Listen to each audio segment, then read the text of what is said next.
My name is Adeyori Rachel, aka Mama Ondo of Africa. I'm from Africa. I'm a Nigerian. I'm a Yoruba. Lastly, I'm Ondo again.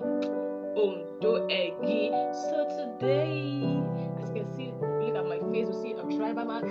One. That's a means of identification for someone from Ondo Kingdom. And I'm saying so today I just want you guys to know about Ondo and Ki. Ondo people, how they talk, the way they behave. So right now I'm gonna be giving a tutorial on how to speak this dialect. Dialect is so interesting, so fun to speak. Ondo menyo. See how it sounds. Ondo menyo. It means the language is sweet, it's interesting. I'm speaking Yoruba, I'm speaking English, and I'm speaking Ondo.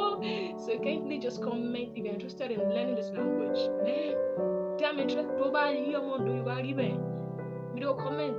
Ondo to the world. You say Ondo to the world. You say Ondo to the world. You know what I'm saying? See ya.